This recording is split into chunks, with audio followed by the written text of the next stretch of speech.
दोस्तों, अगर आप एक स्टूडेंट हो और आपके मन में हमेशा यह सवाल आता है कि क्या पढ़ाई और यूट्यूब चैनल को साथ में मैनेज करना पॉसिबल है, तो मेरा सीधा जवाब है हाँ, बिल्कुल पॉसिबल है। मैं जानता हूं कि एक स्टूडेंट की लाइफ कितनी डिमांडिंग होती है। सुबह जल्दी उठना, क्लास अटेंड करना, फिर कोचिंग जाना, असाइनमेंट्स पूरे करना और उसके बाद सेल्फ स्टडी करना।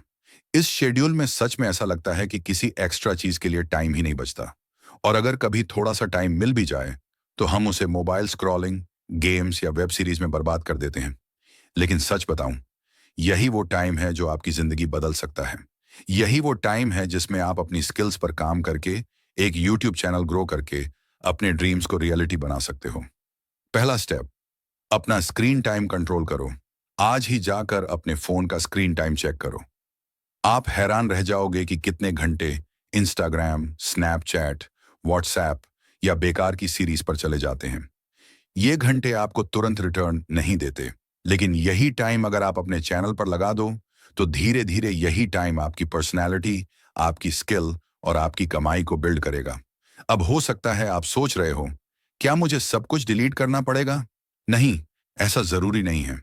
लेकिन अगर किसी ऐप पर आपका रोज का टाइम 30 से 40 मिनट से ऊपर जा रहा है और उसका आपकी पढ़ाई या यूट्यूब जर्नी से कोई लेना देना नहीं है, तो या तो उसे डिलीट कर दो या लिमिट सेट कर लो।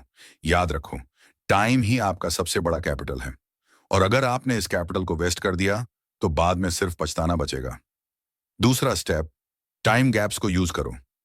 कई बार हम सोचते हैं कि यूट्यूब पर काम करने के लिए हमें 2 से 3 घंटे का खाली ब्लॉक चाहिए। लेकिन सच्चाई यह है कि आपके पूरे दिन में छोटे छोटे टाइम गैप्स छुपे होते हैं। जैसे ब्रश करते समय, ट्रैवल करते समय, किसी क्लास के शुरू होने से पहले या डिनर के बाद वॉक करते समय।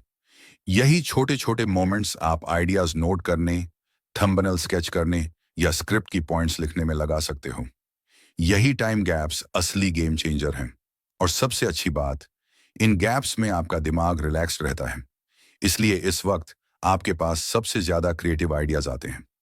याद है आपको जेडी गे, रोलिंग की कहानी? उन्हें हैरी पॉटर लिखने का आइडिया ट्रेन जर्नी के दौरान आया था, जब उनके पास न पेन था न पेपर।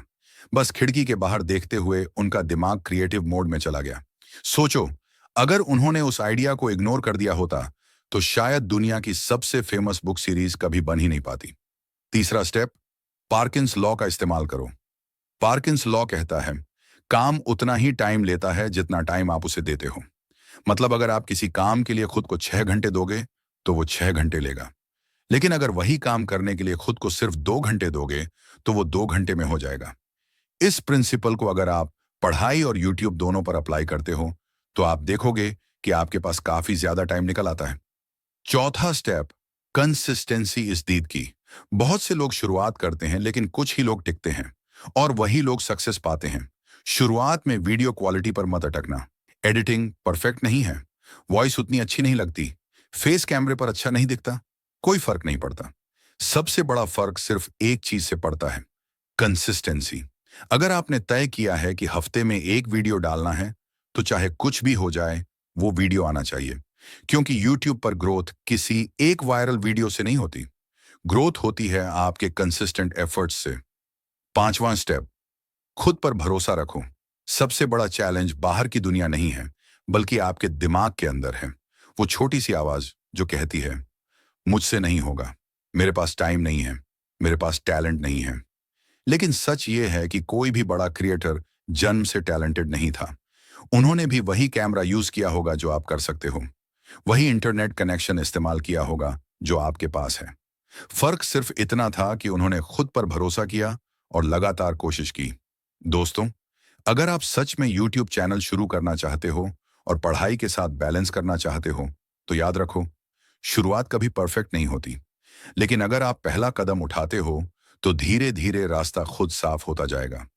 आज अगर आप अपने वेस्टेड टाइम को बचाकर यूट्यूब में लगाना शुरू करते हो, तो आने वाले सालों में आपके पास सिर्फ डिग्री नहीं होगी, बल्कि एक स्किल होगी, एक पहचान होगी और खुद की कमाई भी होगी। तो सवाल यह नहीं है कि क्या मैं कर सकता हूं, सवाल सिर्फ यह है कि क्या मैं शुरू करूंगा या नहीं। क्योंकि जो आज शुरू करता है, वही कल दूसरों के लिए इंस्पिरेशन बनता है।